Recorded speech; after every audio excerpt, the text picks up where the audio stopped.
Bienvenidos y bienvenidas a RAM, un podcast de la tecnología en el que hablamos sobre el desarrollo de videojuegos. Este programa está presentado por Jorge Cantón y Mauricio García.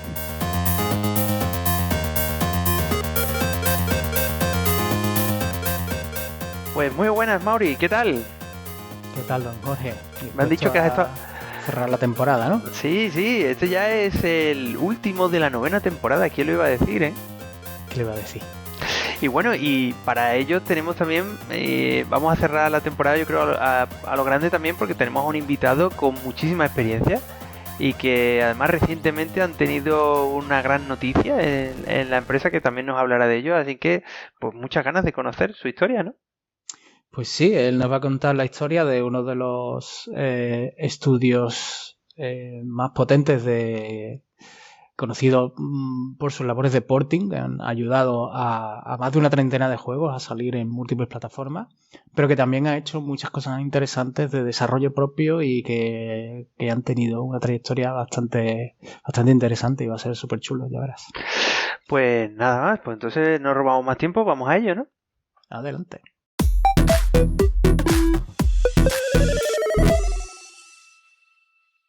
Pues muy buenas, Daniel, ¿qué tal? ¿Cómo estás? Muy buenas, muy bien, muchas gracias por invitarme. Nada, tío, hombre, por venir, claro que sí. Y bueno, como no sabemos si muchos oyentes te conocen, pero la verdad es que creo que la entrevista de hoy también va a ser muy interesante de cara al tipo de empresa, ¿no? Que tienes, que quizás es una empresa muy particular, a lo mejor porque es un nicho, quizás el tema también del tema del porting y todo este tipo de cosas a lo que actualmente no pues se dedica a tu empresa. Cuéntanos un poquito un resumen de lo que es State Clear Studio. Bueno, realmente nosotros no somos una empresa de porting en sí misma. Vaya, ya hemos empezado mal. Nosotros somos una desarrolladora en la que, bueno, el equipo solemos tener mucha experiencia previa, porque antes de fundar la empresa estuvimos en Mercury Steam, como en juegos como en Jericho, Castlevania, en Pyro Studios, en Electronic Arts, o sea, un poco en grandes títulos. Y debido a nuestra experiencia en consolas, pues bueno, un poco al final tienes que hacer un poco de todo lo que puedas, ¿no? Cuando autofinancias. Pues esa experiencia nos llevó a apoyar a otros estudios que no tuvieran experiencia, pues ayudarles a hacer portings. Pero realmente nosotros, nuestro principal sector es el desarrollo.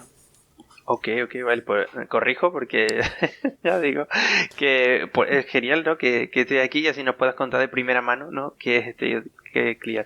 Vale, bueno, pues para romper el hielo siempre hacemos algunas preguntas, así que vamos a empezar por la primera, que sería ¿cuál es el último juego al que te has pasado o que le has dedicado una importante cantidad de horas? Bueno, el último que he jugado durante mucho tiempo ha sido el Deathloop en Play. Y bueno, actualmente estoy con el Guardianes de la Galaxia. Deathloop, muy buena pinta, ¿no? Sí. Dicen que es juegazo. Sí, a ver, en cuanto a gameplay es muy tradicional, ¿no? Es muy lineal. Pero a mí como me gusta mucho, sobre todo tanto la película como los cómics, la narrativa es muy buena. Muy buena. Ese estudio no suele dar puntas en hilo. Vale, la segunda pregunta, ¿no, Mauri? La segunda pregunta de nuestra tradicional apertura de hielo, rotura de hielo, es si echaras la vista atrás y dijeras, bueno, ¿en qué desarrollo, en qué juego mítico me hubiera gustado mucho haberme visto involucrado? Bueno, a mí, en general, por mi fan a la saga de Star Wars, siempre me había apetecido trabajar en algún proyecto de Star Wars. Véase, por ejemplo, el KOTOR o los antiguos. ¿Cómo se llaman? Los Jedi Knight, los TIE Fighters, todos estos, sí. Qué bueno. Bueno, y hay una pregunta interesante. ¿Qué te gustan más, los antiguos o los nuevos, no? Ya con la gente de... A ver, es que yo creo que al final todo tiene su momento, ¿no? Es verdad que a mí no me gusta jugar juegos de antiguos. Yo creo que, hombre, como todo, ¿no? Al final hay tanto que jugar que es como, mira, ya me juego lo actual. Pero yo creo que también es por nostalgia, ¿no? Es como que los antiguos como que también quizás eran los primeros siempre, ¿no? O sea, yo por ejemplo, bueno, otro juego que siempre me hubiese gustado y que bueno, que siempre he trasteado ha sido el Half-Life.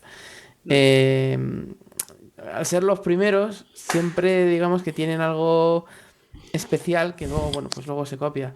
Miren, lo que estábamos hablando, por ejemplo, ¿no? De esto, el Guardianes de la Galaxia, como he comentado, es lineal, pero claro, si tuvieses el Guardianes de la Galaxia, a lo mejor hace no sé cuántos años, esa linealidad no importa, ¿no? Al final es lineal porque, bueno, ya nos hemos jugado tantos juegos, ahora sobre todo hay tanto mundo abierto que como que dices, uff, uno lineal, pero bueno, al final lo comparo, por ejemplo, con el Half-Life, ¿no? Que también era lineal, pero claro, era el primero, ¿no? Con una gran narrativa, un universo, o sea, todo muy bien hecho, ¿no? También antiguamente pasaba que, bueno, como no había tanta oferta, ¿no? También aprovechábamos más los juegos, ¿no? Es decir, el juego te lo pasabas un montón de veces, aprovechabas todos los rincones, venía un amigo y te decía, oye, ¿has visto tal otro? Y lo volvías a jugar y no sé qué. Ahora como estás jugando y ya hay, no, estímulos por todos lados. Ahora ha salido ha salido una cosa, lo tengo que probar, hostia, lo tengo que probar. Al final es como te lo pasas y no lo terminé al 100%, pero bueno, es que ahora hay otro, es que no me da tiempo. Totalmente. Pasa un poco también como las series. Las series yo recuerdo antiguamente... sobre todo era como, bueno, te echan un capítulo hoy y hasta la semana que viene te tienes que esperar, ¿no? Ahora es como, no, venga, dame todas porque ya casi quiero ver la siguiente. Y es verdad que ese es el problema, sí. Sí. Vale, bueno, y ahora pues vamos a hacer un poco de historia, ¿no? De tu carrera. Un poco empiezas, lo que tenemos... lo que hemos investigado sobre tu persona, empiezas trabajando más relacionado con el tema de videojuegos en Electronic Arts en Madrid. Dinos si hay algo antes, pero eso es un poco lo que hemos antes de eso, sí, a ver, yo empecé muy pronto, yo en Electronic Arts tenía 19 años, pero con 18, creo que eran 18, entré en una empresa de juegos de móviles. Typhoon Mobile, ¿no? Y eran juegos, bueno, los de JDO2ME de aquella época de dispositivos que algunos no tenían ni altavoz externo, o sea que era, digamos, lo más básico en cuanto a juego de móvil, los comienzos. Y de allí salté a Electronic Arts. Pero eso, en Typhoon Mobile estuviste 6 meses, fue como... Estuve muy poco, estuve tiempo unos de meses. ¿Una beca o algo así? ¿o? No, fue mi primer contrato en el mundo de los videojuegos, pero me llamaron de Electronic Arts, hice las pruebas y bueno, pues di el salto porque bueno, en ese momento era una buena oportunidad. Y cuando entrabas y también es que el juegos de móvil, sobre todo en la época... Claro, J2M era cortarse las venas con una hoja de lechuga. Sí, eso es. No es lo de ahora, efectivamente. Claro. Era eso, J2ME o trabajar en un FIFA o en una cosa así, efectivamente, ¿no? sí. Bueno, de hecho yo trabajé en el FIFA. Es uno de los eso, hemos visto que trabajaste en títulos en el tiempo que estuviste en Electronic de como FIFA o Dead Space, pero sí. Teníamos entendido, o yo al menos tenía entendido, que la parte de Electronic que había en Madrid era la parte de traducción, de textos y este tipo de cosas, o así desarrollo también. A ver, había localización y luego integración, ¿vale? Lo que se hacía en integración es pues principalmente integrar tecnologías y herramientas a los títulos, que normalmente esas herramientas iban asociadas a la localización. O sea, por ejemplo, pues sistemas de audio en el FIFA o en el Dead Space, herramientas que se ayudaban para integración de textos, ese tipo de cosas. Pero entiendo que a ustedes ya os viene el juego como hecho, la versión nativa en inglés, supongo, y ahora teníais que hacer las localizaciones y utilizar las herramientas que teníais, o desarrollar herramientas de localización para que os ayude a automatizar al máximo todo ese proceso para toda la galería, ¿no? O cartera de juegos que tenía Electronic Arts en ese momento, ¿no? Tanto texto como audios también, efectivamente. Vale, y de los títulos en los que trabajaste, ¿Nos puedes contar alguna curiosidad o nos puedes contar alguna cosa así que fuera el que más te llamara la atención? Porque tenemos aquí, según lo que hemos investigado, pues estuviste tocando en FIFA 9, Dead Space, Harry Potter y Godfather 2. Sí. Los principales fueron eso, sí. Luego también pues ayudar en diversos títulos de forma más esporádica. Pero sí.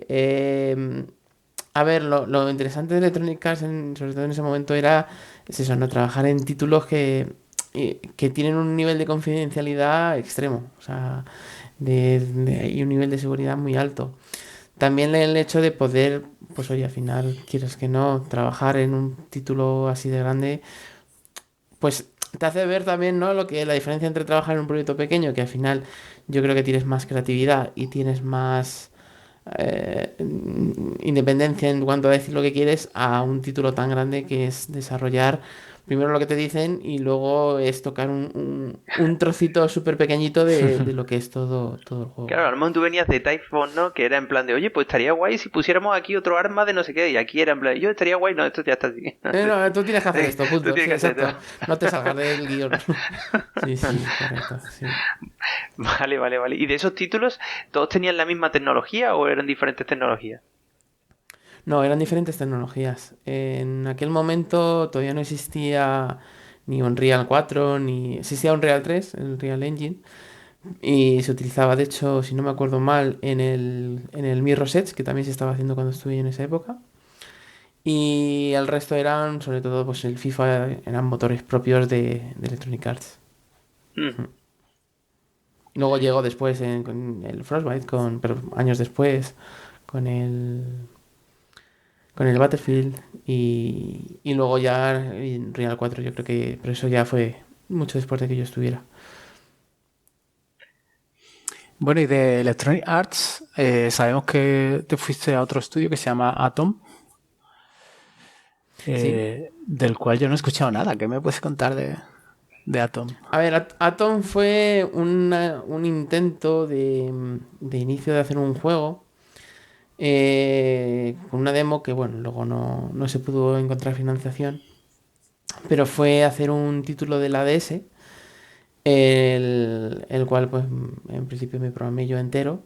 Pero esto era una movida de emprendimiento de un equipo que formaste entre vosotros o algo así. Era de emprendimiento no, a mí me cogieron, pero fue montado por gente que ya había tenido hace mucho tiempo experiencia en la industria. Vamos, de hecho, si no recuerdo mal, habían tenido antes una empresa bastante famosa, que ahora mismo no me acuerdo cómo se llamaba, pero fue famosa vamos, yo creo que internacionalmente. Y intentaron volver, bueno, lo típico, que en aquel momento pues se dedicaron a otra cosa y quisieron un poco intentar volver al mundo de los videojuegos y no encontraron financiación. Porque si ahora era complicado, pues antes yo creo que todavía más, ¿no? Claro. Y bueno, comentas eso, que trabajaste en una demo de un juego de Nintendo DS, pero ¿nos puedes contar algo de qué iba el juego? Sí, era un juego de minijuegos relacionado con el fútbol. Era un juego más pensado, pues eso, un juego más chiquitito, eran minijuegos es decir, tú tenías un partido y para jugar el partido lo que hacías era jugar minijuegos. Estaba muy bien planteado porque sobre todo había mucho estilo visual, todo 2D, pero muy estilo, vamos a decirlo, Oliver y Benji, donde había mucho, es decir, con pocos recursos. Yo creo que la idea estaba muy bien planteada. Vale. Y el equipo entonces era pequeño, porque comentas que muy tú pequeño, principalmente lo desarrollaste y habría artistas, supongo. Éramos tres. Yo en programación, otro chico en artista y otro producción, vamos. Bueno, el artista está en el mundillo, o sea que posiblemente hasta le conozcáis. Se llama Jacobo Longo. Yo no lo... Me suena, no, pero apunta el nombre que lo vamos a fichar para el programa. Pues bueno, lo que te iba a comentar es eso, y bueno, ¿y cuál es o sea, por qué te vas de Electronic Arts? y estás tocando títulos que son muy divertidos o que son muy llamativos a nivel de currículum, y de repente te vas a una startup o una empresilla más indie. Es decir, ese paso, ¿por qué fue? ¿Cuáles fueron los motivos? ¿Es algo que recomendarías a la gente? Bueno, fue la macrocrisis. Aquella macrocrisis que empezó justo en el 2000, creo que fue en 2008. 2007, 2008, 2008, efectivamente. Pues y afectó a Electronic. Llegó como una ola. Afectó a todos, sí. De hecho, luego la idea era que nos reincorporáramos, pero bueno, yo me había comprometido ya, no tanto con Atom, sino con la siguiente también. Y fue como, bueno, al final es como, joder. También es verdad que hacer un juego más pequeño a nivel creativo es más... Claro, ¿no? Como comentabas antes, ¿no? El hecho de que puedas tener tomas de decisiones, ¿no? Que puedas decir, oye, pues estaría guay hacer esto, y que esa opinión, ¿no? Esté en ese proceso de diseño en el que se pueden meter este tipo de tareas, ¿no? Que como a lo mejor en Electronic Arts ya os llegaban los juegos ya empaquetados y ya en su caja para que ustedes añadieran la parte de localización, pero no teníais ya posibilidades de modificar nada o de aportar esa parte, ¿no? de creatividad. Bueno, en algunos sí que, o sea, bueno, en principio sí que nosotros trabajábamos a la parte del desarrollo. No una vez acabado. Nosotros siempre normalmente entrábamos antes de alfa. Nosotros principalmente estábamos desde alfa hasta lanzamiento.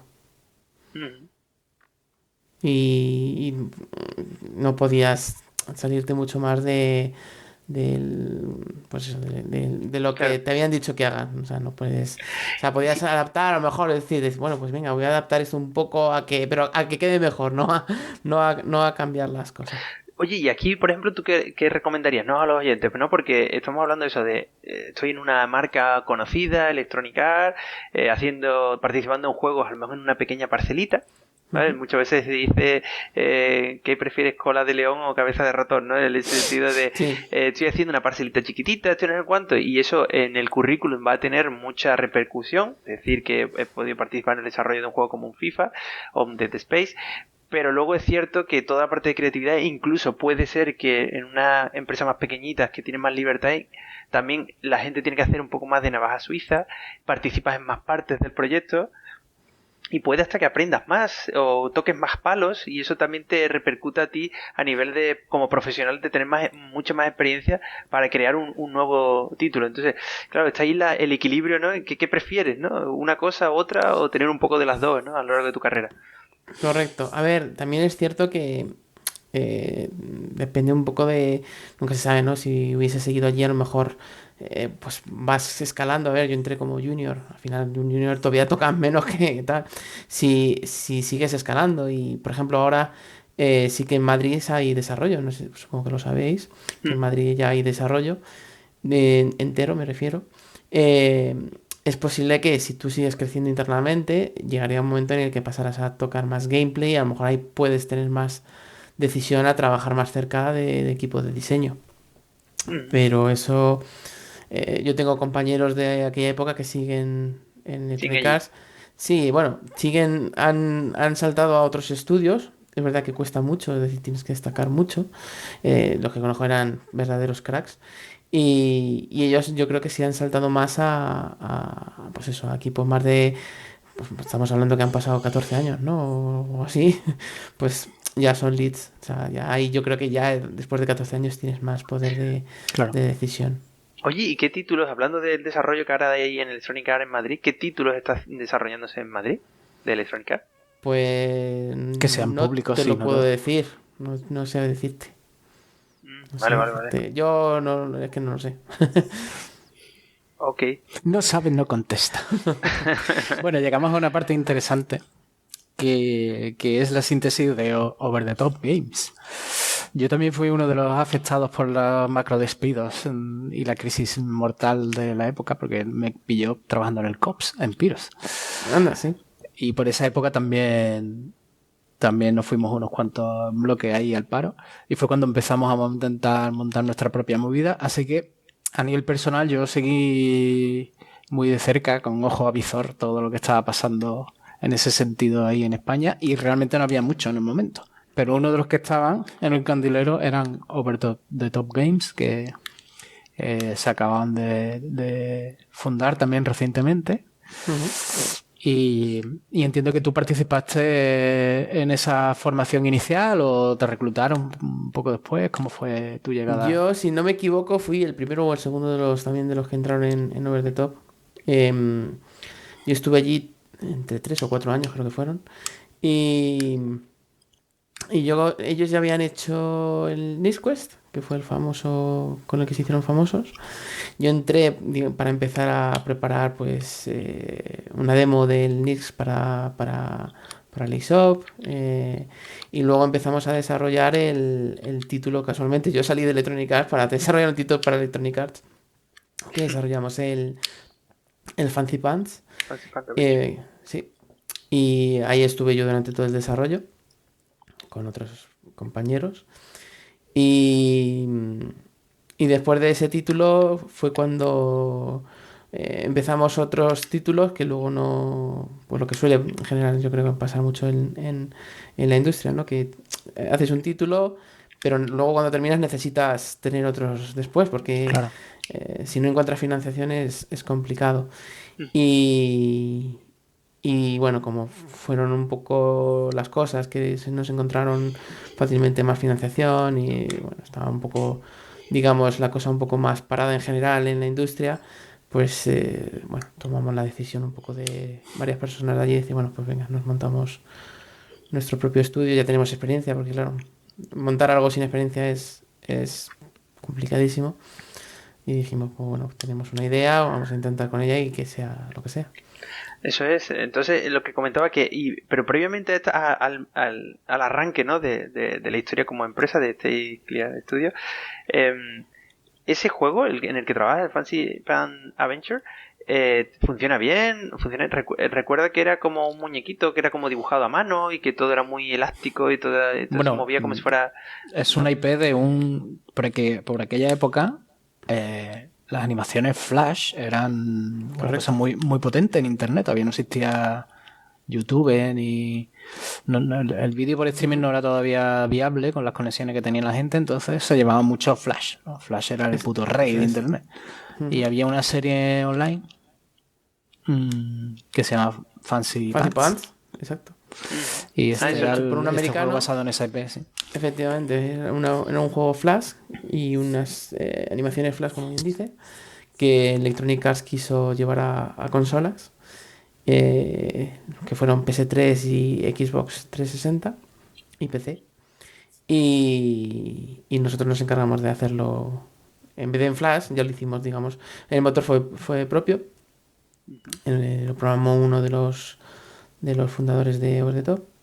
Y que yo creo que también fueron compañeros tuyos, pues muy probablemente, porque todos eran Expiro. Y lo hicimos es un juego que en mi opinión salió muy bien hecho. Otra cosa es que luego, pues no sé si tuvo éxito o no. Creo que no tuvo mucho éxito a nivel comercial, porque, bueno, se dieron también muchas circunstancias. Hubo el día del lanzamiento, si no recuerdo mal, hubo un ataque, no sé si os acordáis, a PlayStation Network y se cayó PlayStation Network entero durante muchos días. Bueno, pues el día Madre justo mía, que tiraron PlayStation Network fue el día que salía el juego. Hostia, qué mala suerte, ¿no? Sí. Qué toda la campaña putada, de publicidad, ¿no? Toda la campaña y todo. Algo que ha pasado solo una única vez en la historia y te tiene que tocar a ti.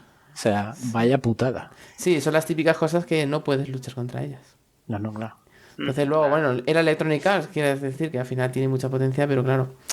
Además, este era uno de los primeros juegos que tuvo un lanzamiento muy centrado en digital, si no me equivoco, ¿no? Sí, de hecho fue digital, solo digital. Exacto, que eso todavía no era la norma. No. Y pues la mala suerte fue que siendo el primer juego así como exclusivo digital y tal, pues llegó el problema este y no puedes hacer nada contra eso. Oye, y eso, entonces, después de 2 años y 4 meses que estuviste en Over the Top, digamos, ¿cuál es lo que habías aprendido, ¿no? Respecto a todas las empresas en las que habías participado, ¿no? Estuviste en Typhoon, hemos visto Electronic Arts, después Atom y ahora Over the Top Game. ¿Cuál es la experiencia que tenías? Porque claro, era difícil, ¿no? También lo que planteáis, ¿no? Es decir, he estado en varias empresas, es difícil, he estado en una que la demo esta de Nintendo no tira para adelante, en la de Fancy Pan que tampoco funciona el lanzamiento y la financiación era complicada. Bueno, todas las empresas en las que he estado parece que tienen problemas con eso, con buscar financiación para proyectos. ¿Cuánto? Vamos a montar nuestro propio estudio. ¿Sabes? Entonces quizás no parece lógico, ¿no? Quizás. Entonces cuéntanos un poco qué aprendiste en este proceso de participar de diferentes empresas y por qué decides pues montar vosotros vuestro propio chiringuito. Bueno, yo te iba a decir, sin contar Electronic Arts, porque la tercera va la vencida, ¿no? Pero bueno, pues un poco yo creo que, a ver, como todo, ¿no? Todos los errores que se cometen o todas las cosas que se pueden ver, ¿no? Que crees que ves, pues dices, bueno, pues he visto todo esto, ¿no? Y qué es lo que te da un poco la experiencia, ¿no? De decir, bueno, pues he visto todo lo que quizás hay que evitar, ¿no? Y decir, bueno, pues venga, vamos a intentarlo. En vez otra vez yo que sé, a empezar a buscar otro sitio y volver, ¿sabes? No sé, al final es como... Claro, pero fíjate, en ese momento tú antes lo has comentado, ¿no? Que tú habías estado en Electronic Arts, que te habían gustado los títulos, que a lo mejor tenías una nómina ya fija y tal, y entonces, claro, eso era más cómodo, ¿no? ¿Qué te impulsa, ¿no? A Hombre, crear? sobre todo la edad. Ten en cuenta que yo fundé Stage Scale Studios con 24 años. Pero yo de 24 años yo había empezado en Electronic Arts con 19. 19 creo que era. Entonces, bueno, ya digamos que ahí tienes unos años de decir, bueno, ya tengo una experiencia. Tampoco es mucha, pero bueno, ya tengo una experiencia. Y sobre todo tengo pues eso, ¿no? La idea de decir, bueno, pues si me la pego, es el momento de pegártela, ¿no? El mayor problema fue uno de mis socios que ahí sí ya iba con hipoteca y con hijas, el que más... con lógica, más miedo tenía, sí. Los socios has comentado antes que todos veníais de Over the Top Games. Sí, los tres. Éramos tres socios, Enrique, Bofa y yo. Y los tres veníamos de allí. Y eso es como, cada uno, como has comentado, que eso ya después lo veremos más adelante, cada uno tenía una realidad diferente. Que es el hecho de que comentas uno con niños, otro más mayor, otro más joven. Y entonces pues eso también luego nos contarás un poco cómo afecta, ¿no? a lo que es la creación de ese matrimonio que se hace entre las personas que forman una empresa, ¿no? Bueno, al final, sobre todo cuando tú montas algo, los socios deben llevarse bien. Porque si no, no funciona. Llevarse bien y confiar en ellos. Y confiar. Eso es como un matrimonio, ¿no? Decimos. Y cuando vienen mal dadas, pues oye, al final...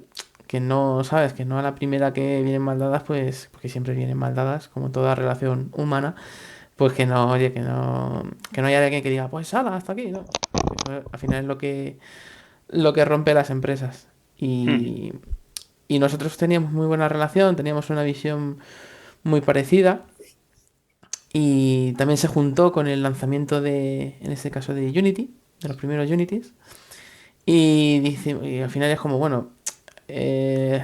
yo aprendí, claro, yo llevaba trabajando en motores propietarios todos los años anteriores y siempre un motor propietario en aquel momento además era cuando salió Unity, el típico, bueno, hoy en día sí que yo creo un poco existiendo cada vez menos, sobre todo ya teniendo Unreal y Unity como los principales motores, pero en aquel momento no hacer un motor propietario y trabajar con un Unity era como que si te fueras a hacer juguetes, ¿sabes? No estaba muy bien visto. Pero yo segunda categoría. Efectivamente, pero yo lo veía más a nivel práctico, ¿no? Es decir, y sigo viéndolo así, ¿no? Es decir, después de haberme pegado mucho con motores propietarios, que al final los costes son mucho más altos, los quebraderos de cabeza son muchísimos más, llegar a tener un Unity o un Unreal, te hace pensar que dices tú, joder, es que si voy con un Unreal necesito mucho menos recursos, o con un Unity necesito mucho menos recursos que con un motor propietario. Y sobre todo para la idea que queríamos hacer, Unity era perfecta, porque no significa que porque tú vayas a trabajar en Unreal ya estés haciendo esto y con Unity estás haciendo esto, ¿no? Es decir... ¿Teníais claro el proyecto que queréis abordar? Queríamos hacer, sí, que era también el boom de un poco del juego móvil, sobre todo en iOS. Y queríamos un poco pues tantear ese mercado, ¿no? Porque decimos, joder, si tenemos experiencia ya en consolas, todos los que estábamos allí, pues bueno, un móvil siempre debería ser, en cuanto a desarrollo, digamos, más sencillo de lo que es al final una consola, que una consola pues tiene mucho más complejidad en cuanto a certificación y en todas las cosas, ¿no? Ujú. Bueno, sobre todo que trabajar en consolas o ibas de la mano de un publisher o tienes que certificarte como empresa, ¿no? Y para certificarte como empresa necesitas un background. Oye, y cuéntanos un poco cómo es esta historia. Es decir, tú estás trabajando allí en Over the Top Games y de repente un compañero te dice, y yo, tío, ¿por qué no montamos nosotros y nuestra propia historia y tal? ¿De dónde va, tío? Eso tiene que ser muy complicado. El otro, no, pues yo, pues lo vamos a investigar. Es decir, y estáis como en ese proceso de seguir todavía trabajando en la empresa y pensando en qué podríais hacer, informándoos de No, qué podríais hacer, o cómo fue. Dejamos ya esto. principalmente es cuando ya te encuentras fuera, digamos, un poco de decir, bueno, esto ya no, ¿sabes? Mucho tiempo trabajando en prototipos que no salen, mucho tiempo, ¿sabes? Llega un momento en el que tú ves que, oye, pues al final, Que no pinta bien. sí, entonces, porque oye, si hubiese ido bien, no habríamos hecho posiblemente el salto, ¿sabes? No hay Ujú. necesidad de, si tú estás a gusto, como tú comentabas, ya en ese momento ya, pues sí, oye, tú estás haciendo productos que ya tienen un reconocimiento, tienes ese nivel de creatividad, ¿no? Es decir, yo creo que estás a gusto, no tienes que estar saltando, sobre todo porque estás saltando, ya también lo digo para que lo diga, en un currículum queda muy mal, ¿no? Cuando las empresas recibimos currículums, el hecho de ver a alguien que está todo el rato saltando es contradictorio porque dices tú, vale, vas a durarme lo que has Claro. estado casi durando antes, ¿no? Y no tendríamos que haber saltado, pero claro, ya cuando te encuentras otra vez diciendo, bueno, pues busco o qué hago, ¿no? O me voy al paro, pues das un poco el salto a decir, pues yo siempre había querido hacer una empresa, se juntó con mis socios también tenían un poco esa ambición y fue un poco decir, pues oye, en vez de irnos a otro lado al paro, pues oye, pues ¿cómo estamos los tres en este caso? Queremos a intentarlo y surgió así. Y en ese momento ya tenéis una relación para decir, oye, nos llevamos bien y además cada uno tiene unas skills que van a ser interesantes en la empresa, o en ese momento no piensas en eso, ¿no? Sino que dices, bueno, nos juntamos, a lo mejor somos los tres programadores, no lo sé, y entonces No, es pues luego ya importante que veremos cada qué uno tenga un hacemos. skill. Sí. O sea, era importante saber que cada uno teníamos nuestra parcela, ¿no? Porque si todos eres programador. O sea, al final todo está cubierto, ¿no? Que era solamente arte, animación y programación. Lo Ujú. que no teníamos ni idea era hacer una empresa, pero que ese es el siguiente problema, que es cuando te das de leches con montar Claro. una empresa es muy complicado. Muy complicado. Vale, y en esa parte cuéntanos un poco cómo os financiáis inicialmente. Eh, como siempre digo, ¿no? ¿Cómo es esto? Lo de las tres Fs, ¿no? Inglesas, lo de Family, Friends and Fools, ¿no? Pues eso, al final de familia y amigos. Que al final pues te van, oye, necesito un ordenador nuevo, venga, te lo compra tu hermano. Necesito un EG, venga, te lo dan el dinero los padres. O sea, así. Y los ahorros. Sobre todo todos los ahorros. O sea, meter todo. Te quedas a cero y esperas que, bueno, que si ya sabes que sabes que tienes un límite de tiempo, que creo que era una burrada de porcentaje, ¿cuánto era? ¿El 90%, el 80%? No lo sé. Al primer año ya han hecho caput, ¿sabes? Si sobrevives el primer año, luego tienes otro porcentaje piquísimo de sobrevivir dos. Y el objetivo era 5 años. 5 años era el que casi nadie llega, ¿no? Era como un objetivo. Y ahora pues vamos a cumplir 10. Pues sí, la verdad que sí, enhorabuena. Y ahora hablaremos también un poco de eso, de todo ese proceso y lo difícil, ¿no? Que es pues, tener tantos años, ¿no? Una empresa, ¿no? Vale, y que hablando de todo esto que hemos planteado, ¿no? Por los oyentes que estén escuchando el programa, ¿qué consejos le darías ya desde la experiencia, ¿no? A alguien que ahora mismo está en esa situación en la que está con unos amigos y está terminando un típico curso de estos de formación de desarrollo de videojuegos en una universidad privada o está en una empresa pero ves que aquello no va a terminar bien y entonces estamos intentando montar uno? O sea, ¿qué consejos le darías a alguien que quiere montar hoy una empresa de videojuegos? A ver, yo lo que siempre recomiendo primero es tener experiencia. Tener experiencia en desarrollo. Porque, salvo que salgas de un curso de máster de gestión empresarial, ninguno tenemos experiencia cuando empiezas en gestión de empresas, ¿no? Y al final, lo que suele pasar es que todos somos perfiles técnicos y llega un momento en el que no es suficiente. Entonces, si encima no tienes experiencia y te montas en una empresa, tienes el problema de que no te falta el 50, te falta el 100%, ¿no? Es decir, porque tú haces el 50% que es hacer el desarrollo y el 50% el restante es llevar una empresa, ¿no? Si no tienes experiencia ni en desarrollo, es que no tienes, te falta el 100% de la experiencia. Entonces, yo, en mi opinión, a ver, como experiencia puede estar muy bien, pero es que las probabilidades de que te des un guantazo son muy altas. Si no tienes nada que perder, pues oye, al final va a ser una experiencia totalmente única y que siempre hay un porcentaje de posibilidades de éxito, pero si tú realmente estás, es que claro, también depende de la situación de cada uno, ¿no? Si te va a llevar a estar en una situación mala, mejor no lo hagas. Si te da igual porque no vas a perder nada y quieres, pues oye, al final inténtalo. También es cierto que cuando tú empiezas a trabajar por primera vez, si no has pasado por ningún sitio donde te hayan enseñado o te hayan tutelado o te hayan corregido, vas a generar unos hábitos principalmente que son malos hábitos, evidentemente, porque son tus propios hábitos. Y, y luego, pues, oye, has aprendido, digamos, a tu manera, ¿no? Que vas a aprender, obviamente. Pero yo creo que si has tenido una experiencia previa, vas a tener conocimientos para decir, bueno, ya sé cómo todos los problemas que te vengan que te van a venir, por lo menos saber en base a experiencia cómo Claro, sortearlos. tener una metodología de trabajo, tener, ¿no?, procesos y cosas, conocer de cómo funcionan las empresas para que eso te ayude a no tener que estudiártelo tú todo desde cero, ¿no? Y tener eso ya por lo menos aprendido. Vale, y con respecto a lo que hablabas antes, con respecto a los socios, ¿es mejor montar una empresa solo? ¿Es mejor montar una empresa con 2, con 3 socios? Las macroempresas estas que hay, que son 8 o 10 personas que de repente salen de un curso y dicen vamos a montar una empresa de videojuegos porque así tenemos todos los ámbitos, ¿no?, del juego cubiertos. ¿Qué recomiendas en ese aspecto? Yo creo que normalmente los socios lo máximo deben ser 3, que es un poco lo que nosotros hicimos.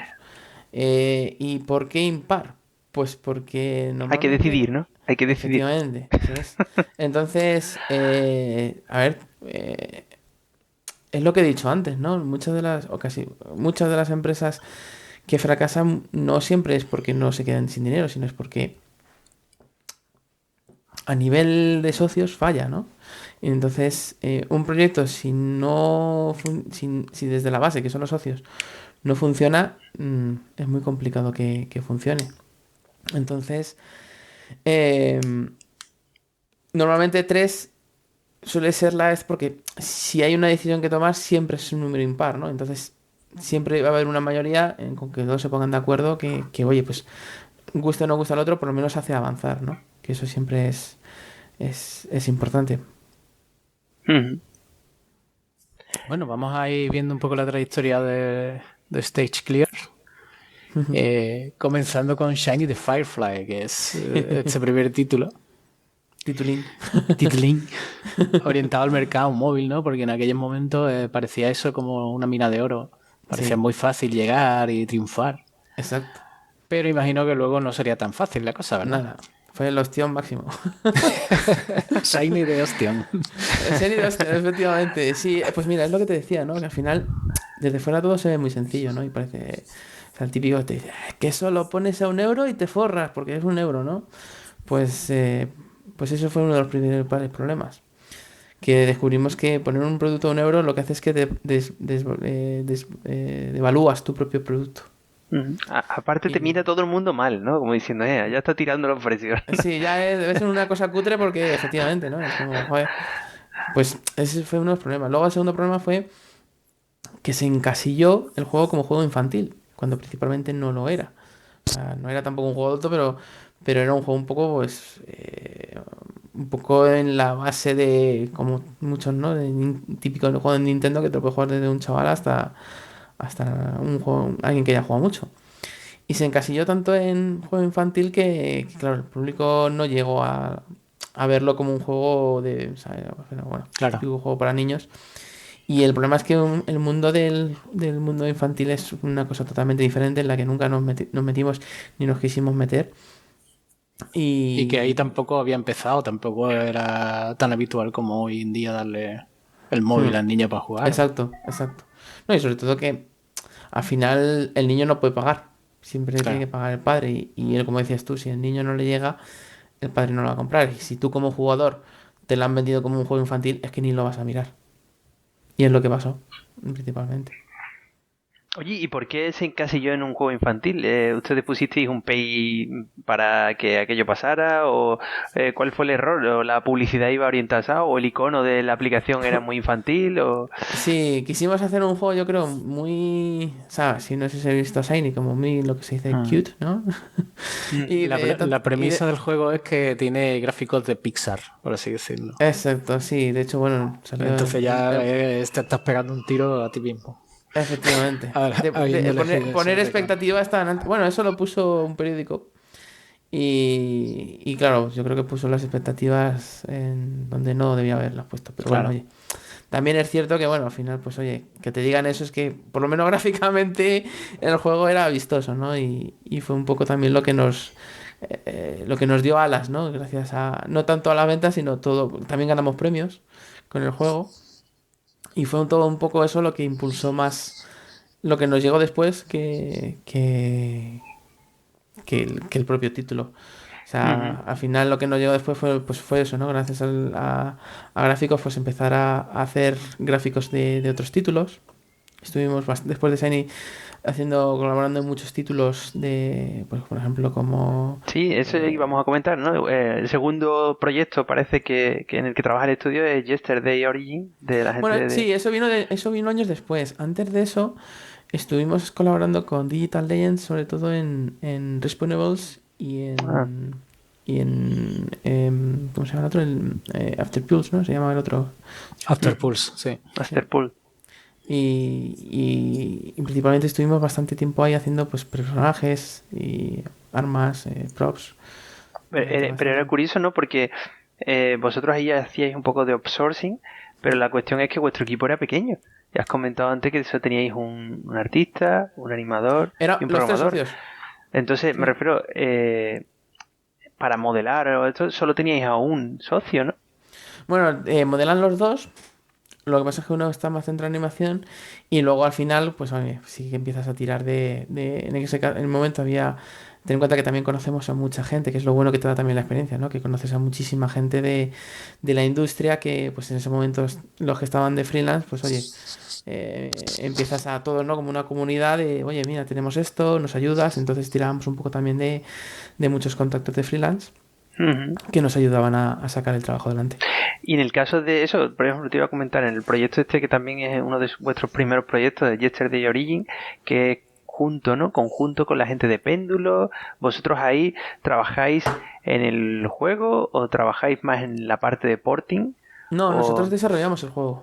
Trabajáis en el juego conjuntamente con ellos, porque sí, Yesterday fueron uno de los primeros proyectos de ellos que salió en iPhone, si no recuerdo mal, ¿no? El antiguo, y portaron, o sea, fue un juego en el que ellos mismos lo portaron luego a iPhone. Pero el anterior, este es el segundo, era como la segunda parte. Y en este lo que trabajamos fue para consolas y PC en principio. Y me refiero en ese aspecto, es curioso, ¿no? Pero es como, ¿cómo llega eso? Es decir, vosotros sois un estudio recién creado y de repente en vuestro web, en vuestros contactos, decís la idea de que vosotros hacéis outsourcing para otras empresas y colaboráis con otras empresas, o sea, ¿es algo que ustedes promocionáis o es algo que a través de contactos de amigos que están en diferentes empresas os llegan este tipo de peticiones? Al principio fue por contactos, porque tú ten en cuenta que como empresa no eres nadie hasta dentro de muchos años o muchos proyectos que hagas. Ese es el problema, que no eres nada hasta que no han pasado años y has hecho cosas. Entonces, al principio llegó, por eso todos los proyectos eran, si te fijas, eran en España. Fue todo un poco por contactos, personas que conocían, pues eso, por estar presente, ¿no? En el ecosistema de desarrolladores, sí, en las ferias, en los eventos. Tomarte tu cervecita con otros desarrolladores. Efectivamente. Es importantísimo. El desarrollo de una red de contactos dentro de la industria es uno de los objetivos estratégicos durante los primeros años. Bueno, en general en todo negocio, durante toda la vida realmente de una empresa, o sea, es decir, el networking es un pilar importantísimo. Sin networking, es que si al principio no eres nadie, si no te das a conocer y no explicas quién eres, es imposible llegar a cualquier sitio. Ujú. Vale. Y en ese aspecto también hay que decir que el networking vale dinero, pero como decís, pues bueno, puede traerte interesantes, ¿no? Cosas, Al ¿no? final es la principal inversión y fue uno de los, yo creo, de nuestras claves de éxito. Aunque tuviéramos poco, invertirlo en networking, en viajar todo el año. Al principio era España, pero luego cuando empezamos digamos, a empezar un poco a tener más colchón, empezar a viajar fuera de España, eventos en Estados Unidos, en Alemania como la Gamescom. Y un poco, pues eso, a darte a conocer. Por ejemplo, Pero al principio... Perdona, dime. que se puede empezar de forma low cost, o sea, limitándote a los eventos nacionales. Claro, así empezamos nosotros, de hecho. Sí. Eso es. O sea, es un Eso poco... No es imprescindible ir a los grandes eventos, puedes empezar a pequeña escala y ir efectivamente. creciendo. Eso es. Ujú. Y en eso digo, en ese networking, ¿vosotros ofrecíais ese outsourcing de la empresa o no es algo que ofrecierais activamente? Sí, a ver, nosotros al final, tú ten en cuenta que te tienes que financiar, entonces al final es como... si tú vas con tu propia idea, normalmente te dicen, ¿y qué has hecho antes? ¿Y de dónde vienes? Y el hecho de haber venido, pues a lo mejor de Mercury Piro y Electronic Arts, pues ganas muchos puntos. Pero aún así, con ese background es como, vale, ¿y como empresa qué has hecho? Muy bien lo que hayas hecho atrás, pero como empresa, ¿qué has hecho? No has hecho nada. Entonces, por mucho que hayas venido de todas esas empresas, no dice nada. Siempre te dice, bueno, pues vente a verme dentro de 5 años. Porque si has sobrevivido, algo habrás hecho, ¿no? Y principalmente, pues, es lo que decías vosotros. Y también ahí está el problema, ¿no? De que cuando haces outsourcing puede que solamente quieran outsourcing yo sé, de modelado, por ejemplo, ¿no? Que comentabas antes, ¿no? Pero a lo mejor no de programación. Claro, Entonces, efectivamente. claro, ¿qué haces, no? Porque dices tú, bueno, vale, en la empresa tenemos a 2 personas que están trabajando porque están haciendo esa parte, pero después tenemos a otro activo, ¿no? Por así decirlo, que si le queda algo de tiempo entre todo lo que hay que hacer también, pues bueno, igual también quiere explorar otras oportunidades o en algunos de estos estudios como Péndulo, eso también os dieron, yo creo que una parte quizás más difícil de hacer outsourcing a la parte de programación. Bueno, al final es que Yesterday, ya te digo, no fue tanto sourcing, sino fue coproducción. Es decir, fue al final por contactos decir, oye, mira, pues las personas que tenéis vosotros, las personas que tenemos nosotros, conjuntos nos podemos hacer este juego juntos y sacarlo adelante y un poco pues generar portfolio. Al final era un poco la idea Claro, pero yo ahí me pienso y digo, por ejemplo, Péndulo, ¿no? Una empresa que ya lleva muchísimos años también, de las más longevas, ¿no? También la estuvimos aquí en el programa y que han estado, entonces dices, bueno, entiendo que Péndulo tiene un equipo muy, muy grande y nosotros como empresa solo somos 3, entonces nuestra aportación no es tan grande o no podemos hacer una Bueno, en aquel momento es que coproducción, Péndulo ¿no? eran muy pequeños. Ajá. En aquel momento Péndulo eran 4, creo, 4 o 5. 4 o 5 personas, pero sí, ya venían de los Runaway, ya venían de todas esas cosas. Sí, pero es un estudio que... O sea, no es un estudio que mantenga el cuerpo de empleados durante todo el tiempo, sino que Cada crece proyecto y aumenta con cada proyecto, sí. Uh-huh. Por lo menos en esa época era un poco así. Y entiendo que para... Nosotros nos llegaron, ya te digo eso, porque necesitaban, digamos, un poco eso, ¿no? Ayuda para llegar a hacer un nuevo Yesterday Uh-huh. bueno, con Unity, sobre todo, que nosotros habíamos hecho el sign en Unity, querían hacerlo en Unity. Uh-huh. Y fue un poco ahí la colaboración. Y oye, y ahí en esa primera oferta yo entiendo que a lo mejor existe la opción de colaboración como empresa o también está la opción de, oye, os contratamos. Entonces tú tienes que ser decir, no, nosotros queremos seguir manteniéndonos como entidad, como empresa, o también puede surgir eso de que digo, bueno, pues si te va a contratar una empresa grande para que participes en su proyecto, ostras, al final que te está contratando, ¿no? O sea, que esas cosas no ocurrieron, esa ambigüedad de decir, ostras, ¿qué hacemos? Hombre, al final era una coproducción, ¿no? Al final eran 2 empresas que se juntan para hacer un producto. O sea, eso estaba bastante claro. Uh-huh. O sea que desde el principio eso fue la única opción, ¿no? Que no hubo opción de, oye, os contratamos en plantilla y para este proyecto. No, No, al Vale. final era eso, sí, al final era como, mira, nosotros estamos buscando algo que coproducir y ellos estaban buscando a alguien con quien coproducir. Y fue un Ujú. poco esa simbiosis. Vale, vale, vale, ¿Y, vale. y habéis empleado la fórmula de coproducción en más títulos o solo fue con ese? En coproducción así, digamos, de como eso, fue solo con ese. Luego sí que ayudamos a Tequila con el Rhyme y con el Sexy Brutal. Mm. En Sexy Brutal solo hicimos arte, pero en Rhyme estuvimos con arte y programación. Pero eso fue así como... Eso fue outsourcing, vamos. Stage Clear es como el equipo A. Hacemos de Si todo. tienes suerte, quizás puedas contratarlos. Sí, a ver, Muy al bien. final, o sea, era pues lo típico, ¿no? Cuando necesitas una mano de alguien, pues Claro. siempre, sí, a ver, nuestra relación sobre todo con Tequila es muy buena. Y, y dijeron, oye chicos, ¿queréis ayudarnos con esto? Y obviamente como todo, ¿no? Es como, oye, a ver si podéis hacer un determinado arte, ¿no? Para ver si encajaba obviamente nuestro estilo con el suyo. Sí encajó y mira, pues ahí empezamos a hacer cosas con ellos. Y todo cuando necesitaban, pues ahí estábamos. Sobre todo porque, ya te digo, es que nuestra relación con ellos es muy buena. Vamos, yo me llevo muy bien con Luz, con Raúl. Y pues, o sea, al final todo lo que necesitaban, pues ahí estábamos para echarles una mano. Y a Ujú. nosotros no venía de perlas, claro, porque al final es como necesitas. El problema de eso es que eso, ¿no? Que necesitas meter dinero. Si no, complicado. Ok, ok. Y bueno, vamos a señalar algunos de los títulos así más interesantes, ¿no? En los que hemos visto del currículum, que tiene un extenso currículum de juegos en los que habéis participado. Eh, pues, por ejemplo, vimos también el Bridge Constructor, que estaba basado en Portal, que puede ser algo que también mucha gente le suene, y cómo ahí, ¿no? Cómo surgió esa oportunidad, ¿no? De colaborar con el equipo de desarrollo.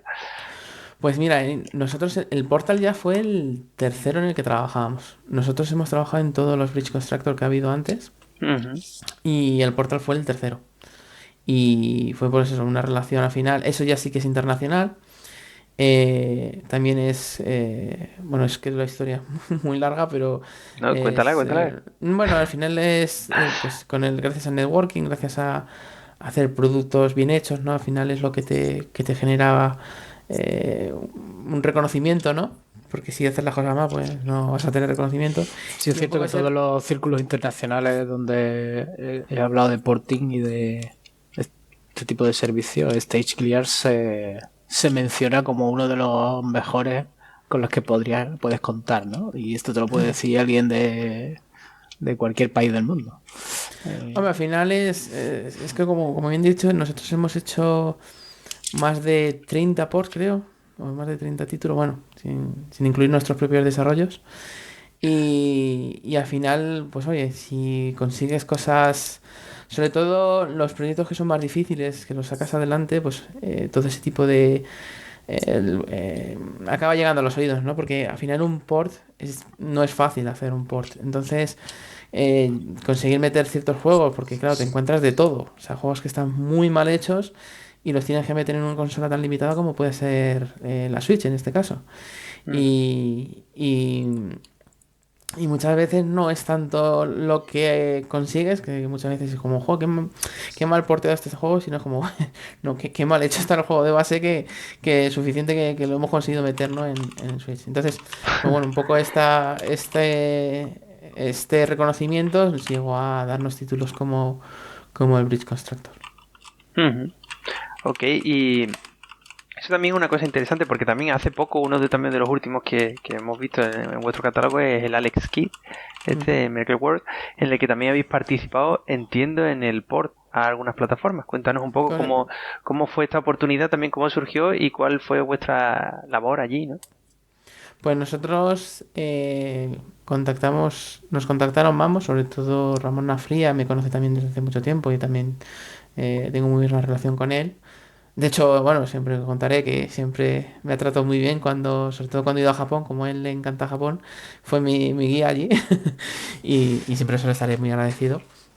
Y nada, pues como el proyecto era de él, pues supongo que hablaría de nosotros o algo así, nos llegó la oportunidad de hacerlo, y nosotros estuvimos haciendo las versiones de PlayStation y Xbox. PlayStation 4, PlayStation 5, Xbox One y Series XS. Ujú. Vale, y cuéntanos alguna...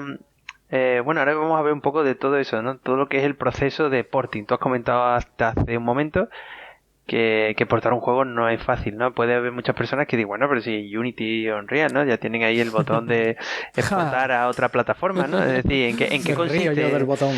Eso. ¿En qué consiste, no? Vosotros, como decís, tenéis mucha experiencia en el porting de juegos. Has comentado antes de un catálogo de hasta 30 ports. ¿En qué consiste el proceso de portar un juego? A ver, el proceso de portar un juego consiste en, primero, coger un título que no está desarrollado por ti, que eso ya tiene una complejidad enorme porque es algo totalmente... Enterarte de lo que hay ahí, ¿no? De lo que hay ahí, y muchas veces sorprenderte de lo que hay ahí, para mal. Y claro, porque muchas veces los ports son, pues como comentabais antes, ¿no? Gente que sale de la universidad y te hace un título sin tener experiencia, que oye, esto es totalmente normal. Sobre todo que la gente no suele, porque muy poca gente trabaja en consolas, no tener conocimiento, digamos, de que tú lo que tú trabajas en un PC, que se lo come todo, cuando tú llegas a unas consolas, que cada consola es diferente en rendimiento, incluso en shaders, en todo, pues no está pensado. Entonces, incluso en input muchas veces también, te encuentras con que primero tienes que optimizar ese juego porque sí, te puede arrancar a lo mejor en Switch, pero te va, como muchos proyectos que hemos tenido nosotros, desde un frame por segundo. Y en Switch normalmente digamos que el objetivo suele ser 30, porque claro, subir de una 60 es inviable, digamos, habría que rehacer posiblemente el juego. Entonces, como rehacer el juego no es nunca viable, o casi nunca, pues lo que se tiende es decir, bueno, pues voy a intentar llegar a 30, que es jugable y es lo que se puede técnicamente hacer sin tener que llegar pues eso, a rehacer el juego. Y no solo es eso, primero tienes todo eso, luego tienes sobre todo la certificación, que es una de las cosas también más complicadas en consolas. Una certificación es una revisión exhaustiva por parte de las Sony, Microsoft, Nintendo. Bueno, después de lo de Cyberpunk, igual esa frase ya no funciona. bueno, yo te digo a los que tenemos que pasar todo así de pe a pa. Y normalmente pues eso, tienes que cumplir con muchos requisitos que incluso incluyen cuántas veces lees del disco, cuántas veces, me refiero de memoria, perdón, cuántas veces lees o cuántas veces escribes, porque eso al final afecta a la durabilidad de la consola, ¿no? Entonces no puedes afectar, o puedes hacer lo que quieras. Gestión de usuarios, gestión de mandos, gestión de trofeos, gestión de multitud de guardado también, de mil cosas, ¿no? Que normalmente en un PC no te tienes que preocupar. Y claro, cuando llegas a consolas, Unity no te lo hace, ni Unreal te lo hace. Tienes que hacerlo tú. Y claro, ¿qué problema hay? Que los juegos, si no están pensados o no están bien arquitecturizados, ahí sí que tienes que rehacer partes enteras. Y luego ya, sumado a eso a lo que hemos hablado de optimización, de como tengas un juego de un frame, tienes que empezar a rehacer muchas veces por procesados. Si tienes acceso a los modelos, que no en todos tienes acceso a modelados, por rehacer modelados, porque te encuentras con millones de triángulos. Pero planteas como que el port es algo como desconectado, ¿no? Es como si tienes una empresa y ahora contratan, haces el port y como si no tuvieras acceso a poder hablar con los artistas o con los programadores que han hecho el juego. Es que normalmente no hemos tenido acceso.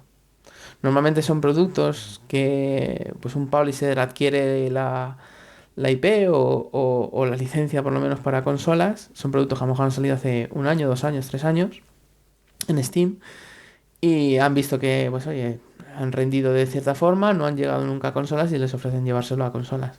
Claro, el desarrollo original o ya no existe, porque ha cerrado, o directamente no quiere saber nada más de su juego y es como, ahí te las apañes tú. Luego contaré la situación en la que estamos ahora, que es totalmente diferente ya, porque bueno, sucedió algo importante el año pasado. Sí, Y bueno, sí, a finales del año pasado, que eso también al ahora final lo del año veremos en lo pasado, de eso. efectivamente. Pero antes de saltar, ya te digo por eso, porque Sí. cuentes un poco eso, el proceso, para que la gente, como te decía, ¿no? Que ustedes, de hecho, acabas de decir eso, un poco que partís de ese port que te hace este motor y ves a cuánto va y ya empiezas a rascar a partir de ahí, ¿no? Pero la Sí. pregunta es, ¿y portáis juegos que no estén hechos en motores como Unity y Unreal, que son motores más propietarios o algo así, que dices, hostia, esto ya ni siquiera tiene eso, ¿no? Lo hemos hecho y hemos trabajado hasta con motores menos comerciales, más pequeñitos, que también hemos hecho algún port. Generalmente no suele ser habitual porque juegos tan pequeñitos nunca no suele habitual que se lleven a consolas, salvo que haya tenido mucho éxito. Ujú. Y luego motores propietarios, el problema es que ya suele ser muy complejo y digamos que eso ya es... Mucho tiene que ahí, merecer la pena. sí, efectivamente, correcto. Es decir, que para que un juego se pueda portar tiene que estar hecho en Unity o Unreal. Si no, Para que tenga más básicamente posibilidades de portarse, sí. la Exacto. tecnología de los que han hecho porque ese motor tendría que soportar esa layer, ese middleware que te pudiera conectar con una tecnología o con otra, depende de si estás en consola, estás en PC o estás... Claro, porque ahí ya te tienes que meter ya a tocar el motor para tocar renderizado, que ya te tienes que Claro, meter con las guidelines de la CPU y la GPU, que tienes otras tantas, de que, pues, o sea, te metes en un berenjenal que sobre todo que si el juego de base ya no está bien hecho, ya si es un motor propietario, es que es imposible. claro, Es claro, claro. imposible. Vale. Y bueno, y háblanos un poco de los tiempos. Es decir, a vosotros os llega a ver, por ejemplo, un juego como, no sé, antes hablábamos de Alex Kidd, ¿no? Ujú. Os llega un juego así, decir, bueno, tenemos que portarlo. ¿Cómo se calcula, ¿no? El tiempo de porting de un juego, ¿cuánto suele tardar? A ver, eso, hombre, ahora ya los cálculos como todo, ¿no? Al final es en base de la experiencia que tienes y de lo que sospechas que te va a dar por saco el proyecto o no, ¿no? Por ejemplo, Alex Kidd fue muy cómodo porque cogimos el juego mientras estaba en desarrollo, con lo cual teníamos el soporte de todos los desarrolladores, que además, como bien sabréis, también son españoles.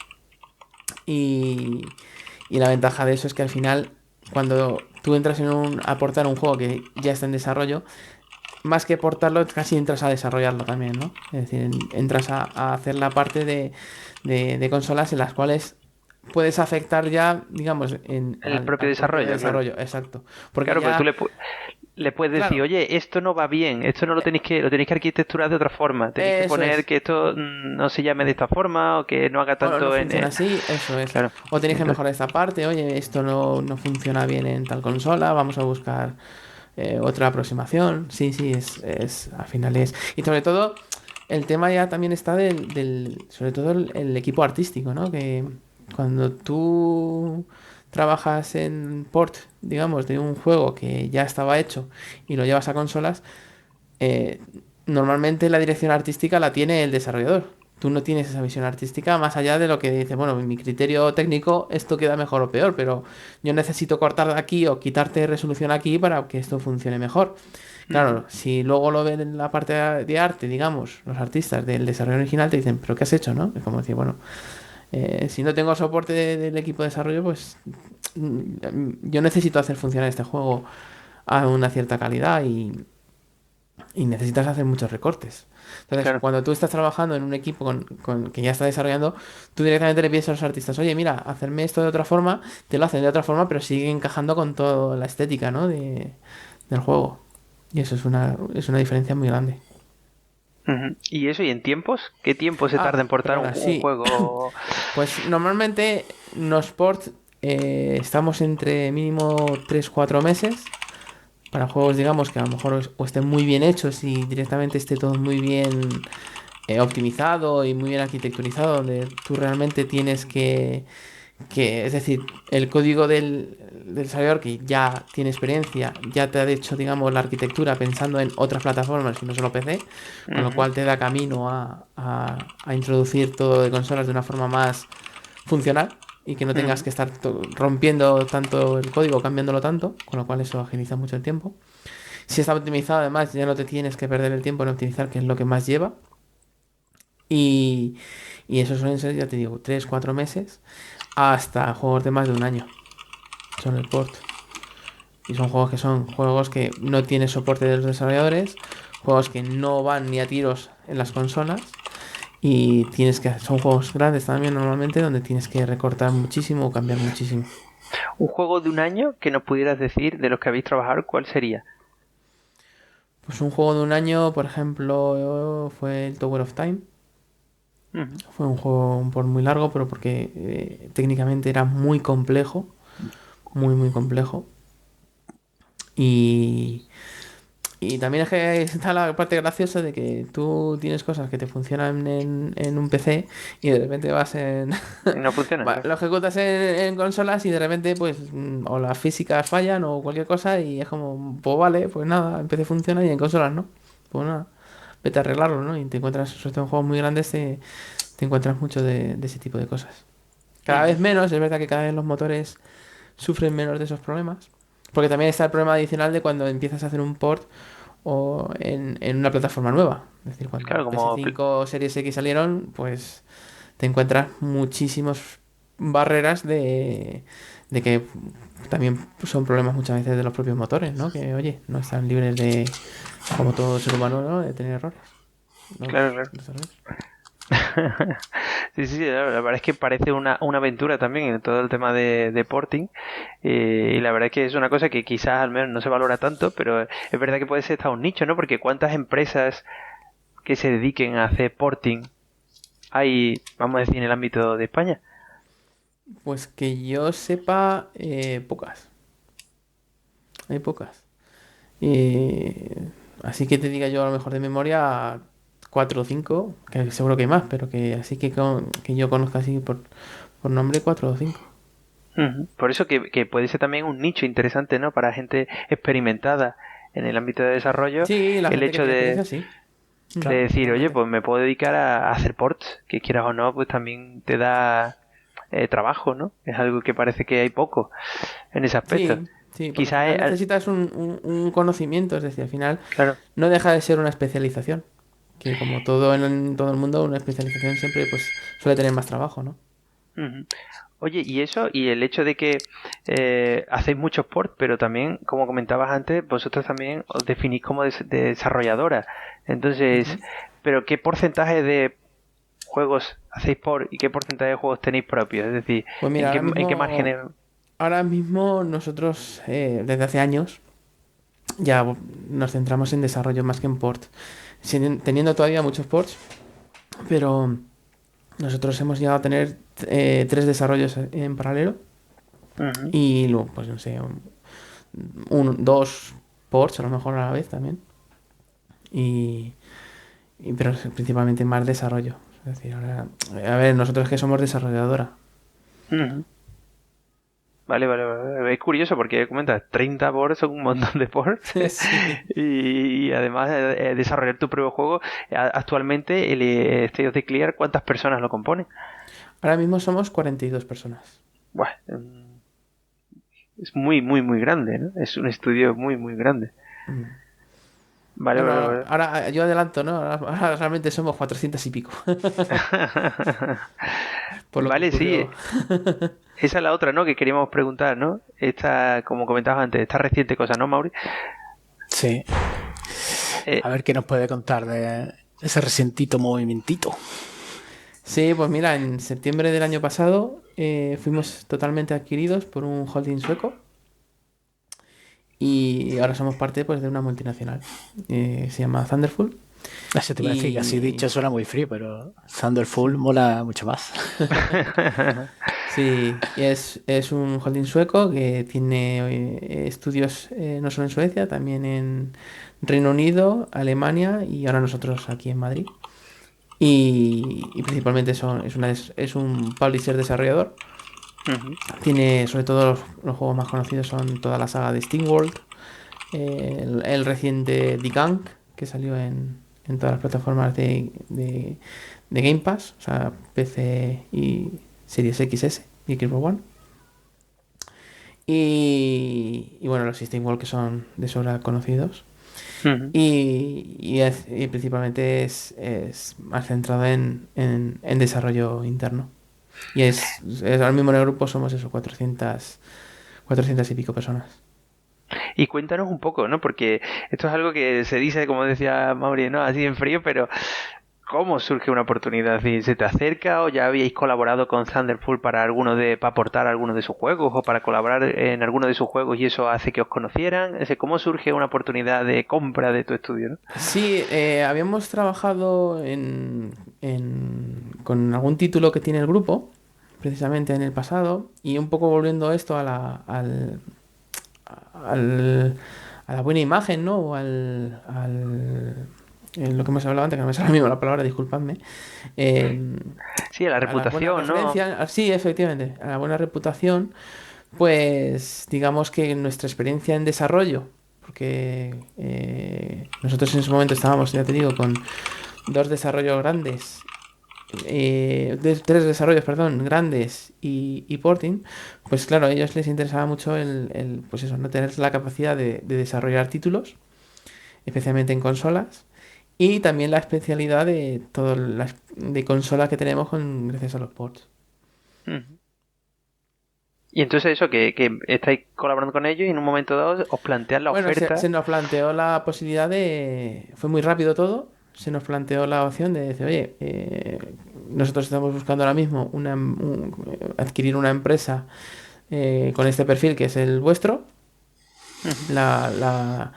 Lo que se oye de vosotros es bueno y pues como que encajas, ¿no? En el checklist que deben tener, para que normalmente no es fácil, ¿no? Encajar en todo, pues tienes la suerte de que llegas al momento de que encajas en todos los checklists que tienen de lo que necesitan comprar, y hicieron una oferta, la valoramos, se negoció y se materializó. Ahí te iba a decir porque, claro, salió publicado y como una noticia, como, bueno, el estudio español es adquirido por Thunderful por 2,5 millones de euros. Es decir, que salió ese título, ese número publicado y es como, no sabemos si es el real o no, pero eso entiendo que es ese dinero, entiendo que es algo que va a los socios, pero sin embargo los socios seguís teniendo porcentaje de vuestra empresa, ya no lo tenéis, ya es directamente trabajáis para el grupo. Efectivamente, nosotros ya, o sea, lo adquirieron íntegramente y nosotros hemos pasado a ser empleados.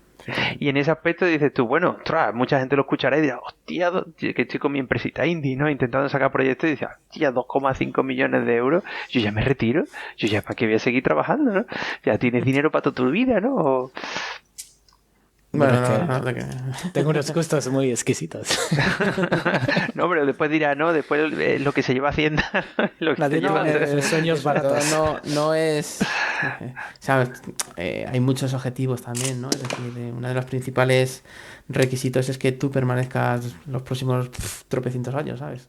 Claro. O sea, al final lo que se interesa es que tú, que has llevado todo, que sigas ahí, ¿no? Y yo encantado, vamos, yo además que de verdad lo digo, todos son buenas palabras hacia Thunderful. Para mí es la mejor decisión que hemos tomado y creo que es todo positivo, sobre todo por todo lo que va a venir, ¿no? Sobre todo al equipo, que son proyectos pues muy interesantes.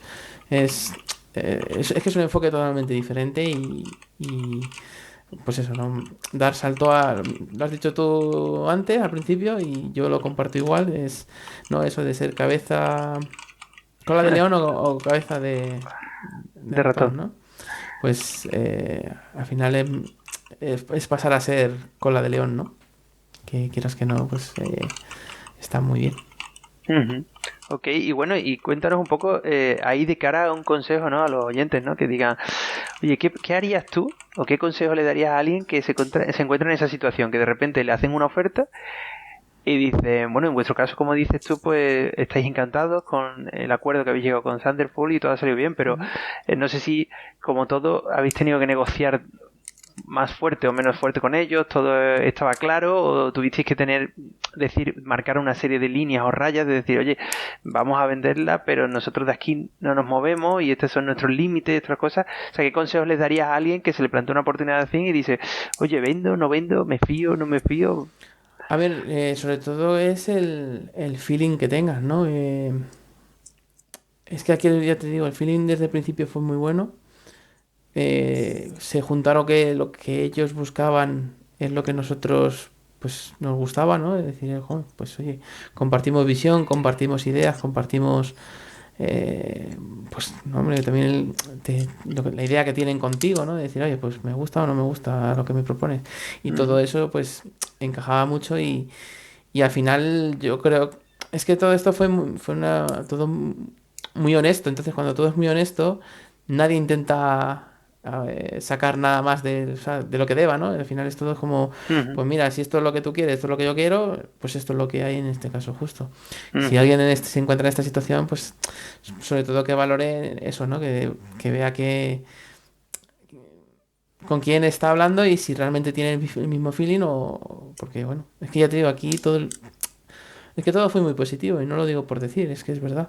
O Pero, sea, pero entiendo, vosotros, por ejemplo, no tuvisteis asesoramiento de sí, terceras sí, sí. personas, Eso siempre. profesional, de... Sí, abogados Porque, siempre hay que tener. porque Sí. claro, tú planteas, dices, no, si yo todo el feeling es muy interesante, pero ellos me están hablando en un idioma, que es el idioma de negocio, de tal, y nosotros al final, pues somos, como te dicen, no, pues yo soy un socio, pero somos artistas, somos tal, después de unos años tenemos experiencia, pero claro, nunca hemos vendido, entonces también requieres ese asesoramiento, ¿no? Exacto. Sí, sí. Pero siempre, aunque ya hayas vendido no sé cuántas, siempre lo necesitas. O sea, No está para la eh, más mínima cosa. De exacto, papeleo, sí. sí. Sí, sí, sí. Sí, porque, hombre, al final todo eh, es una operación grande, al final, que tiene muchos flecos que aunque, sabes que siempre hay que matizar cosas o hay que, sobre todo, ten en cuenta que también es una adquisición de dos países diferentes. Lo bueno es la Unión Europea, ¿no? Pero que cada uno tiene sus peculiaridades legales, entonces hay que acordarlo todo a la legalidad, ¿no? Y Claro. Y bueno, y a día de hoy entiendo cómo ha cambiado vuestra situación, porque también entiendo que Sander Game crea una, Thunderful. ¿cómo es? Sanderful, perdón. Sanderful crea una delegación en España para poder trabajar con vosotros. A ustedes os pagan directamente desde Suecia. ¿Cómo se eh, hace en proceso de venta de este tipo, ¿no? a Es ver, decir, un proceso de venta normalmente lo que haces es que la otra sociedad quiere todas las participaciones ujú. Pero la y empresa sigue existiendo aquí, o ya no sí, sí, la existe. empresa sí es. Sí, sí, al final es una. Pero esto es muy habitual. O sea, al Es final como La un empresa es. holding, ¿no? española Sí, exacto. participada, sí. Claro, sí, sí. Al final es. Tú ten en cuenta que tienes que tener legalmente en O sea, tú en el país donde tengas una oficina tienes que tener una sociedad formada. Puede Claro. ser tu. Pues como Electrónica, ¿no? Electrónica Madrid o Electrónica España, que también en su momento fue una adquisición de otra sociedad que. Pues que al final. Una cosa es la marca y otra cosa es la sociedad, ¿no? Ujú. Es así. Ok, ok, güey. Y bueno, en este aspecto cuéntanos un poco, vale, creo que es una noticia relativamente reciente, ¿no? Porque comentabas antes que todo esto se ha producido en septiembre de 2021, es decir, que es Ujú. relativamente Hace reciente nada. todo esto, entonces estáis en ese momento en el que todo esto acaba de ocurrir y ¿qué cambios ha habido en este Clear Studio? Es decir, ¿cómo ha cambiado el estudio? ¿Qué ha cambiado la compra por parte de Thunderful, el estudio de Stay Clear? ¿En qué sentido? Pues el hecho de, bueno, pues ahora nos tenemos que organizar de otra manera, ahora en vez de trabajar en este tipo de cosas trabajamos en Mm. otra, ahora solo nos dedicamos a hacer este tipo de tareas porque este otro tipo de tareas es para lo que nos quiere este holding, por así decirlo. Bueno, Es decir, ahora mismo estamos en un periodo de transición. De, ten en cuenta que tenemos proyectos previos que tenemos que terminar, obviamente. Pero vamos, la idea es un poco Cerrar todos los compromisos cerrar todo. previos, ¿no? Sí, y empezar a. Bueno, ya estamos colaborando en títulos internos también. Y bueno, empezar a ver pues eso, ¿no? Que en el futuro qué proyectos empezamos a desarrollar, porque bueno, también vamos a desarrollar títulos y todo un poco. Vamos al final es como cuando eres una parte de una sociedad multinacional, pues eso, ¿no? Al final los objetivos son comunes y es colaborar en ello. y iba a decir, y de cara a eso, al futuro, ¿qué nos puedes contar del futuro de...? Porque ya este Clear Studio existe como nombre o ya es Thunderful. Sí, se mantiene como nombre de momento y Ujú. es lo único, es una empresa del grupo.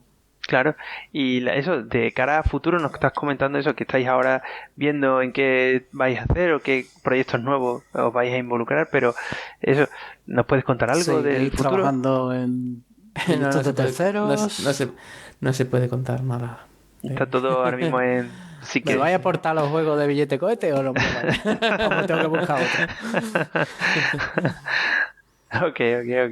Bueno, pues enhorabuena, ¿no? Por el proceso que entiendo que no es fácil y además un reconocimiento, como decías antes, a todos estos años de desarrollo, el que venga una empresa ya no incluso nacional, sino internacional y que te adquiera por una cantidad así importante porque valore el trabajo que hace esa empresa, ¿no? Y el estudio. Entonces, eso es cosa. De hecho, te íbamos a preguntar qué está pasando, ¿no? En España. Es decir, hablamos de Digital Legends, lo adquiere Activision, después la gente de Luego Activision Fall la Guys, adquiere Microsoft. eso, lo Activision la adquiere Microsoft, pero ahora la gente de Fall Guys, la gente también, eso han adquirido por Epic. Es decir, ¿qué está pasando? Es decir, hay muchas empresas en España, ¿no? Que están siendo Hostia, espérate, adquiridas, ¿no? Por se acaba grandes de comprar estudios. otra cosa esta semana que se ha comprado, era una cosa súper random. Bandcamp. Lo de Los álbumes de música indie. Ujú. Ahora somos parte de la familia Epic. Y yo, hostia, esto ya no me lo esperaba. Ya está la gente comprando. Pues hombre, yo creo que sí es verdad que está todo un poco como muy movido, ¿no? Muy convulso. Y tampoco sé decirte un poco... Hombre, yo creo que al final, digamos que la unión hace la fuerza, ¿no? Yo creo que va un poco por ahí, ¿no? Thunderful ha hecho más adquisiciones también después de nosotros. Y entonces, bueno, pues al final un poco todo va creciendo y, hombre, el Thunderful quiere posicionarse mucho como uno de los principales desarrolladores y publishers de la industria. Y yo creo que un poco pues eso, ¿no? La unión, como digo, ¿no? La unión hace la fuerza. No, y además ya te digo a mí me parece genial el hecho de que parece que las empresas empiezan como empresas pequeñitas, pero bueno, muchas aspiran a eso, a crecer o a ser adquiridas por empresas más grandes y poder involucrarse en proyectos más grandes y que desarrollos importantes puedan venir al ámbito nacional y que se hagan desarrollos desde aquí también para empresas muy grandes. Antes hablábamos de, me parece que no te ha pasado nada, ¿no? Se me ha caído el Oculus, tío. Pues eso, que haya empresas que estén, aquí en España se estén desarrollando, porque lo hablábamos al principio, ¿no? Aquí en España hay gente con muchísimo talento, pues que realmente aquí se puedan hacer desarrollos también importantes de cualquier parte del mundo, ¿no? Uh-huh. Sí, Y todo eso... aquí hay mucho talento, muchísimo talento en España. Y al final es verdad que somos una industria relativamente pequeña comparada con el resto de las principales, vamos, estamos muy lejos todavía de Francia, Alemania, Reino Unido, Estados Unidos, por supuesto. Y el problema es que, bueno, pues yo creo que queda un poco todavía de mucho rodaje de demostrar de que somos capaces, que ya te digo, somos muy, muy, muy talentosos, en mi opinión. Y yo creo que... Bueno, a ver, donde estamos llegando sin ningún tipo de ayuda política, pues... dice mucho de la materia prima que hay, pero claro, no se puede pedir peras al olmo, ¿no? Bueno, aquí ya hay una reivindicación, ¿no, Mauri? Yo ya me he puesto las pinturas de guerra. Vale. Bueno, y por... Hombre, he de decir que a mí siempre me ha parecido que el ICEX siempre ha hecho muy buena labor de ayuda. Y el ICEX es el único órgano gubernamental que no ha ninguneado la industria del videojuego. No, de hecho a nosotros siempre nos ha apoyado mucho. De hecho, bueno, nuestra internacionalización ha sido gracias a ellos. O sea, eso no me cabe duda. Es decir, todas las ferias en las que hemos ido de la mano de ellos. Y dentro de lo que pueden hacer se lo curran mucho. Sí que es cierto que, claro, tienen un rango de acción bastante limitado, pero han hecho muchas cosas. Han llevado a estudios españoles a ferias internacionales y han traído inversores extranjeros, les han invitado a pasearse por estudios españoles en busca de negocio y cosas así, que es básicamente lo que pueden hacer, porque ellos no tramitan leyes, entonces no pueden hacer mucho más. Ellos lo que nosotros están dando mucho es eso, ¿no? La imagen internacional de, pues si tú cuando vas a una feria, hablemos feria de, entendámonos de negocios, ¿eh? No de feria pública.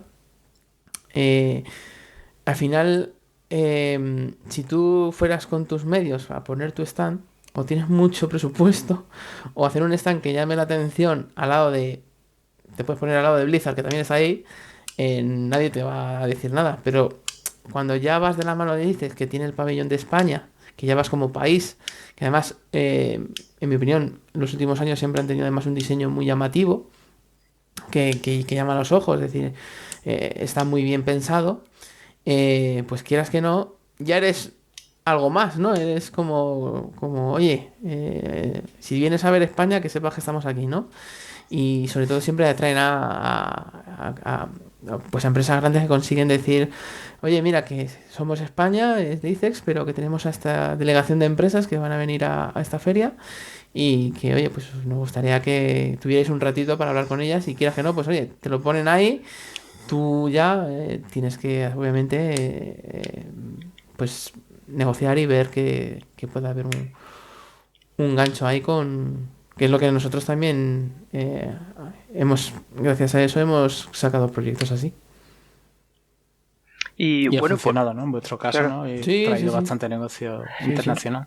Que iba a decir que una cosa que también hemos planteado muchas veces aquí en el programa es eso, es como el hecho de que arrancas una empresa en la que yo soy programador, tú artista, tú tal, y luego al final también tienes que hacer, como decíamos, la importancia del networking que se está hablando, la importancia de llegar a acuerdos con otras empresas para conseguir hacer outsourcing o para hacer colaboraciones con títulos, buscar financiación, ir a ferias, este tipo de cosas. Al final no te queda tiempo, os queda tiempo para trabajar vosotros como ya socios, o ya los socios no trabajáis en lo que es desarrollo, este tipo de cosas que hacíais al principio. A ver, desde siempre siempre tiene que haber alguien que, digamos, lleve más la parte de negocio. Y esa persona, que en ese caso fui yo, llega un momento en el que dejas de centrarte en desarrollo para centrarte en el negocio. Sobre todo cuando ya la empresa, digamos, que empieza a ser empresa de verdad, ¿no? En principio es un proyecto, como me dijo hace mucho tiempo, cuando empezábamos, ¿no? Que esa frase siempre se me queda grabada. Un inversor muy famoso me dijo, vosotros ahora mismo no sois empresa, sois un grupo de amigos. y llevaba razón, ¿no? Y cuando ya empiezas a formarte en lo que es una empresa con todo lo que conlleva de estructura, de gestión, que es al final muchísimo de tu tiempo, tienes que tomar la decisión de decir, "Oye, pues ya está, tengo que apartarme un poco del desarrollo y centrarme más en la gestión". Y en este caso, pues tomé yo esa decisión. Sacaste la pajita más corta. Exacto. Te toca a ti. No, hombre, siempre me ha gustado. A mí me gusta mucho esa parte. Como todo, hay cosas que te gustan y cosas que no. Y bueno, pues al final hay que empezar a viajar, tienes que empezar a entablar negociaciones, contactos, y así una y otra vez, y una y otra vez, y una y otra vez, y una y otra vez, y así. Genial. Pues bueno, ya nos vamos acercando al final, ¿no? del programa, y nos queda la última pregunta que hacemos siempre también. Mauri, te la dejo a ti. Let's get personal. A nivel personal... Ahora es cuando me va mal la conexión, ¿no? Ay, no se escucha. A nivel personal, cuando piensas en tu carrera personal, tu evolución, ¿crees que te queda algún sueño por cumplir? ¿Tienes alguna meta así o alguna aspiración en la que vayas a dedicarle tiempo o vayas caminando hacia ello? Sí, hombre, al final todo es... siempre es aprender, siempre se aprende algo, siempre. Es aprender más, crecer más como persona, como profesional. Yo creo que eso debe ser así toda la vida. Y bueno, pues mira, ahora con Thunderful se abre una nueva etapa, se abre una nueva, tanto para la empresa como para mí y para toda la gente del equipo profesional. Creo que es muy, muy interesante y muy, muy bonita. donde vamos a tener acceso a proyectos más grandes, donde se van a hacer proyectos más chulos. Más jugosones. Sí, eso espero. y bueno, al final llegar, ¿no? Quieras que no... a ver, yo ya estoy en el día a día, ¿no? Y trabajar en una multinacional es algo completamente nuevo, digamos, entiéndeme, ¿no? O sea, Electrónica será multinacional, pero yo era un junior, esto ya es otra cosa y estoy aprendiendo, pues eso, muchísimas cosas nuevas y crecer siempre. Pues nada, Qué bonito. os deseamos lo mejor. Además, eso ha sido muy interesante tenerte en el programa, que nos cuentes un poco toda vuestra trayectoria y sobre todo esto último, ¿no? Esta gran noticia que tenéis de la adquisición de un grupo externo y que nos hayas contado un poco cómo ha sido y en qué ha consistido y esperamos ver vuestros futuros proyectos que no nos has podido contar, pero que esperamos pronto poder saber qué vais a hacer. Y bueno, por nuestra parte, pues decirle a los oyentes que para cualquier petición, cualquier recomendación, cualquier consejo, cualquier pregunta, nos lo podéis hacer a hola@tecnologia.com. Podéis visitar nuestra web en https://tecnologia.com. En Facebook nos podéis encontrar como La Tecnología y en Twitter como @tecnologería. Y, como siempre digo, lo más importante, nos podéis oír en iBooks, en iTunes, en YouTube, Spotify y Amazon Music. Y hasta aquí el programa de hoy. Es el último programa de la 9ª temporada que cerramos con Daniel. Ha sido un placer tenerte aquí y la verdad es que ha sido encantado. Nos vemos en el siguiente episodio. Muchas gracias por todo. Adiós. Hasta luego.